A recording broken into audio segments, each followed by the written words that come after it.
última glaciación. Enormes extensiones de terreno se encontraban bajo inmensas capas de hielo. Contenían tanta agua que los mares se hallaban 100 metros por debajo del nivel actual. La temperatura de los extremos norte y sur bajó significativamente. Grandes herbívoros migraron a los trópicos, seguidos por feroces depredadores, de tal manera que el territorio que ahora ocupa México se convirtió en un paraíso para miles de especies. Dramáticas historias de sobrevivencia tuvieron lugar aquí. Gracias a la tecnología, a los exploradores y científicos, como en una ventana del tiempo, ese mundo sorprendente se revela por primera vez justo en su mejor momento.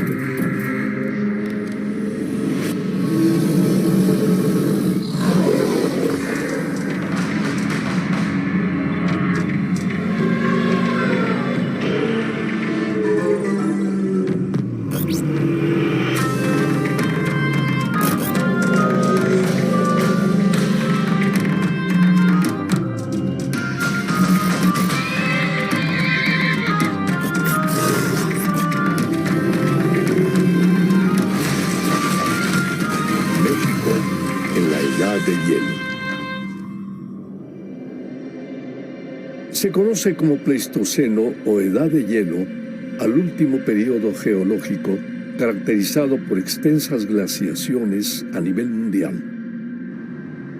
Dio inicio hace 2.6 millones de años y terminó hace apenas 10.000 años, cuando la temperatura general del planeta comenzó a aumentar. Durante ese periodo, colosales especies habitaron el territorio mexicano, cuyo clima más templado que el de los polos favorecía su desarrollo, proveyéndolos de agua y alimento. Entre esas especies se encontraban los paquidermos o elefantes prehistóricos. El mayor de todos, el mamut, superaba los 5 metros de altura. Tenía un peso de alrededor de 10 toneladas y consumía cerca de 2.000 kilos de alimento vegetal cada semana. Sus restos se han encontrado por todo el país, igual que los del Confoterio, otro paquidermo del Pleistoceno.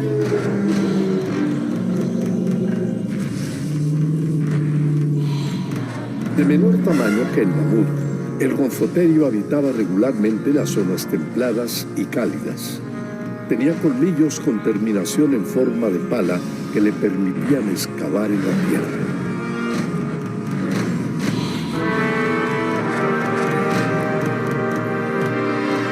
Otro de los grandes mamíferos, el perezoso terrestre, habitó tanto regiones cálidas como húmedas y frías de México y se alimentaba principalmente de plantas y frutos.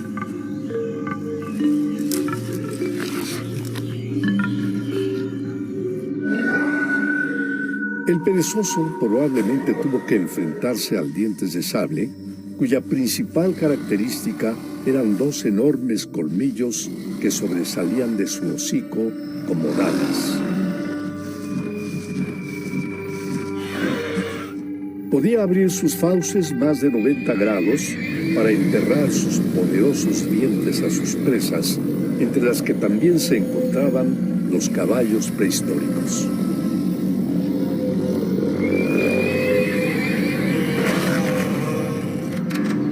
El caballo mexicano prehistórico habitó en gran variedad de ecosistemas, como bosques, praderas y desiertos. Tenía un tamaño similar al caballo actual, con 1,5 metros de altura y aproximadamente 400 kilos de peso. Los camélidos prehistóricos, en cambio, medían cerca de 2 metros y eran animales migratorios que habitaron principalmente zonas de matorral y lugares con vegetación acuática. Se alimentaban de hojas, pastos y ramas.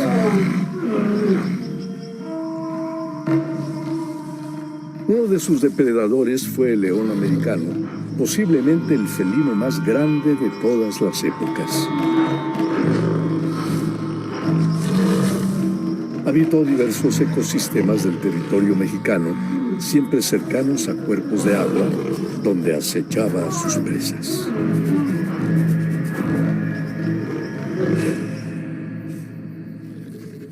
Es probable que el gliptodonte o armadillo gigante fuera una de ellas. Este acorazado de 1 tonelada tenía un poderoso caparazón formado por placas óseas que lo protegían de sus depredadores.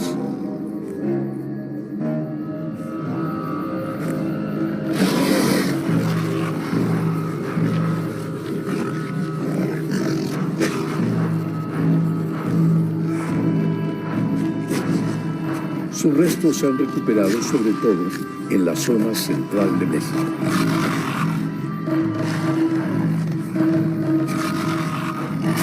En su mayoría, estas formidables especies del Pleistoceno desaparecieron de México y de América hace aproximadamente 10.000 años, al final de la Edad de Hielo.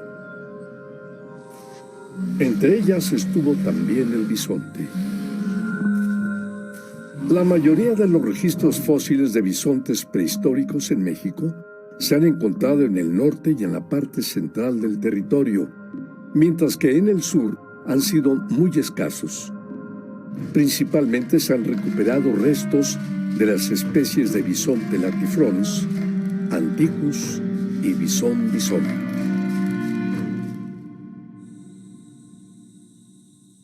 La especie bisón bisón sobrevive hasta nuestros días. Es conocida como bisonte o búfalo americano y se le puede encontrar en el norte de México y en las planicies de Estados Unidos. Latifrons y anticus, que habitaron al mismo tiempo en México y en el resto de Norteamérica, desaparecieron durante la Edad de Hielo, al igual que otras especies de megafauna.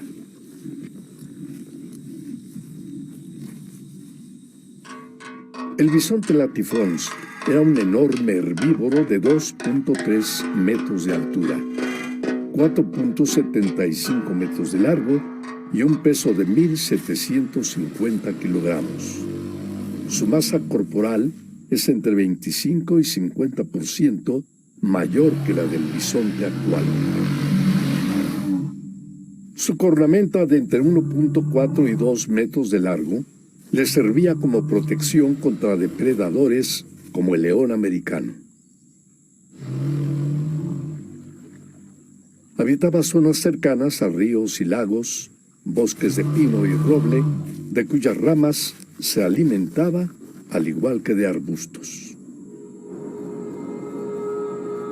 A pesar de sus dimensiones y fortaleza, el bisonte latifrons fue parte de la extinción del 75% de la megafauna que habitaba el territorio mexicano.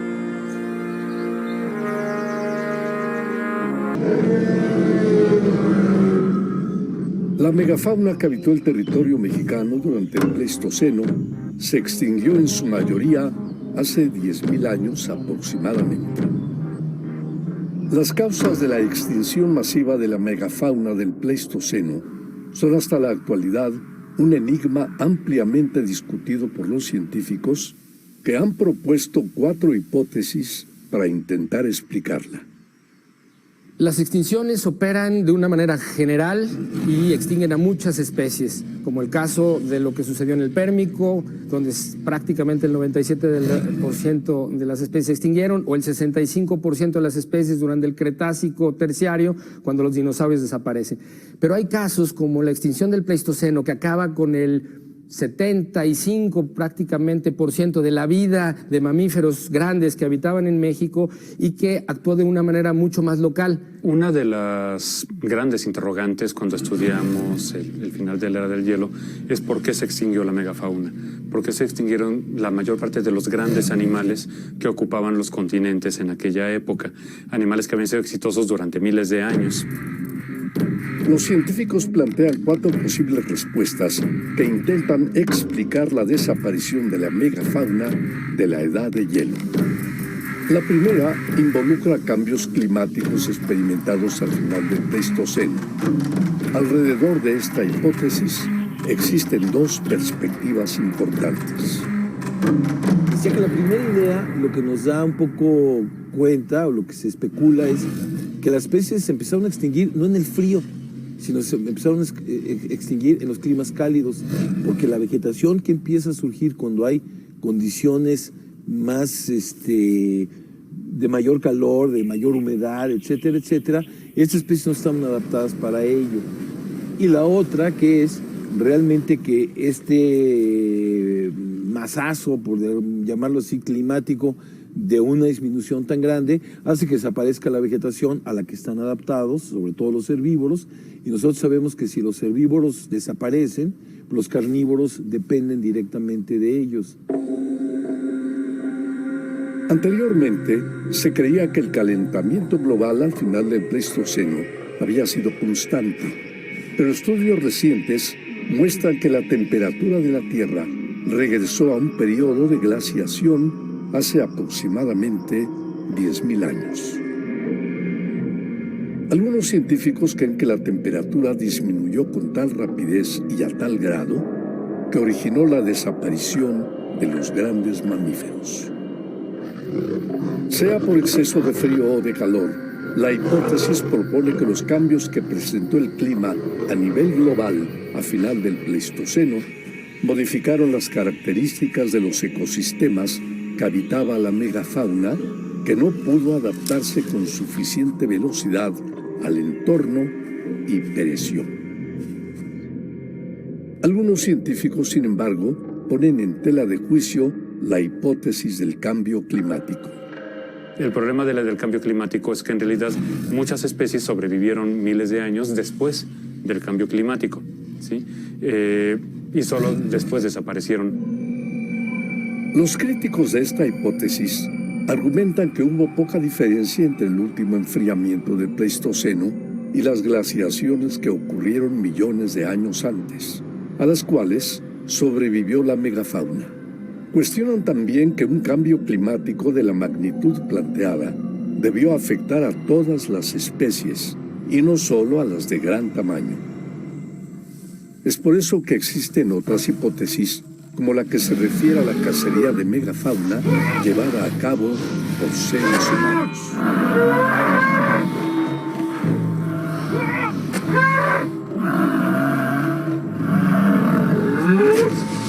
Cuando llegó al continente americano hace 20.000 años aproximadamente, el humano ya era un cazador, incluso más eficaz que el león americano.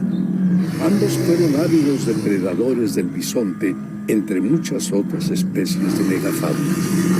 Las teorías más aceptadas acerca de la extinción de los mamuts, de los mastodontes, de los bisontes, de los caballos americanos, de los camellos, apuntaban a la cacería del hombre. Esa fue la idea que durante muchos años estuvo en boga, porque en los contextos arqueológicos encontrábamos estas puntas de flecha que curiosamente siempre estaban asociadas a huesos de animales extintos, a bisontes extintos, a elefantes extintos, a mamuts, por ejemplo. Entonces eso fortaleció mucho la idea. Los humanos estaban en desventaja en cuanto a peso y fuerza frente a la mayoría de las especies de megafauna. Por ello resulta interesante conocer lo que los hizo hábiles cazadores. Yo pienso que hay dos factores importantes. Por una parte, los grupos humanos que colonizaron pues eran grupos muy organizados de cazadores. De hecho, se comparaban mucho y admiraban mucho a los animales sociales como los lobos, porque por esas jerarquías que tenían, y admiraban mucho a los jaguares. Eran grupos muy organizados para la cacería. Pero hay un segundo factor importante. El continente americano no tenía seres humanos. Entonces muchos de estos animales gigantescos, como los mamuts, como los perezosos gigantes, nunca habían tenido un depredador que pudiera cazarlos a distancia. Se habían evolucionado con los lobos, los tigres dientes de sable, con los pumas americanos, con varias especies de depredadores, pero básicamente la sorpresa es que llega un grupo de depredadores que pueden cazar a distancia, y esto es algo nuevo para todos estos animales. Gracias a los instrumentos de caza que confeccionaban, como puntas de flechas y lanzas, los humanos sometieron a sus presas. Sin embargo, uno de los puntos débiles de esta hipótesis es que no hay pruebas fehacientes de que los humanos extinguieran a todas las especies, entre ellas al león americano y al dientes de sable.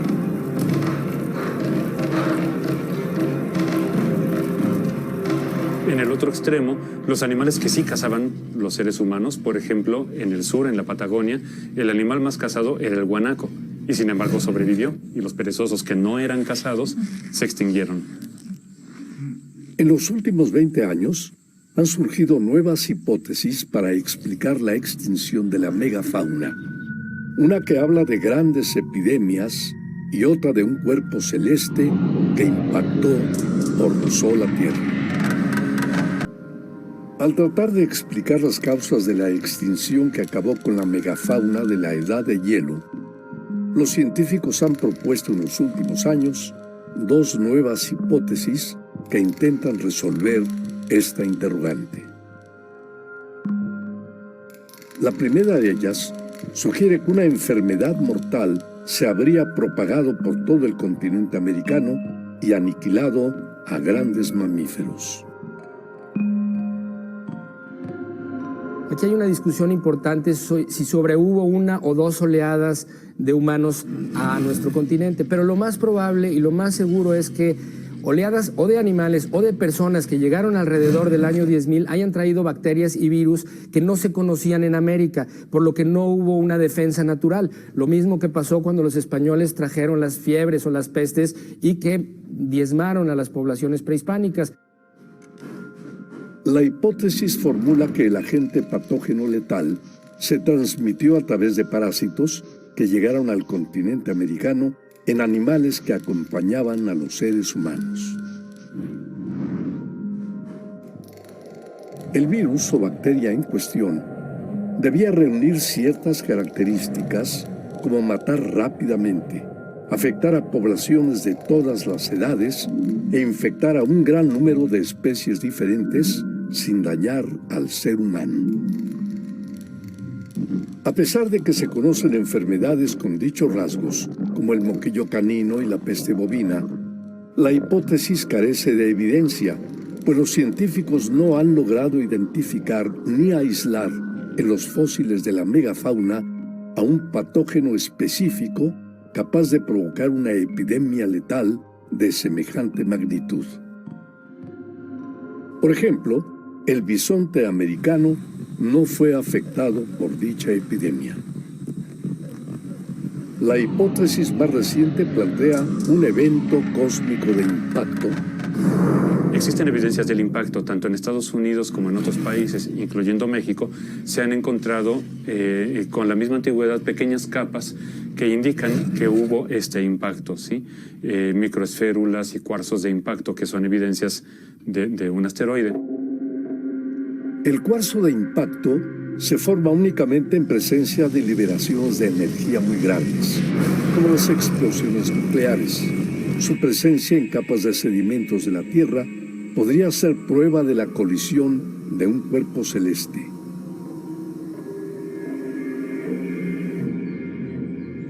La incógnita de por qué los caballos se extinguieron en América, pero no en Asia y Europa, podría explicarse gracias a esta hipótesis o a la cacería extensiva.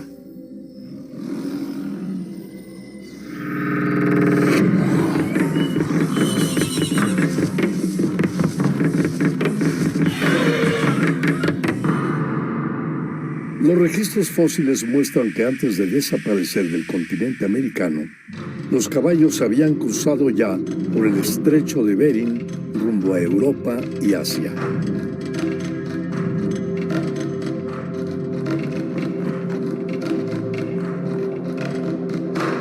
Pues, ¿qué quiere decir eso?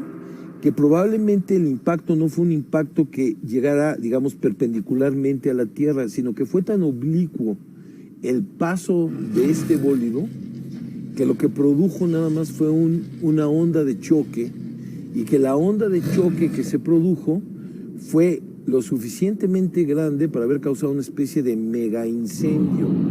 Y este mega incendio que se dio principalmente en Norteamérica fue el que acabó con las especies. Los críticos de esta hipótesis se preguntan por qué un impacto de este tipo y el megaincendio resultante solo afectó a las especies de mayor dimensión, dejando prácticamente intactos a los animales de menor tamaño.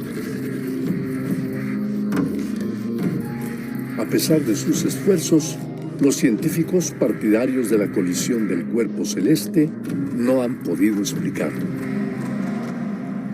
Si bien persiste la controversia de cuál fue la razón de la extinción de tantas especies de grandes mamíferos, la verdad es que las extinciones son causadas en sinergia por diferentes factores. Al principio un factor puede reducir una población, pero una vez que esa población llega a un tamaño muy pequeño, cualquier otro factor puede borrarla del mapa.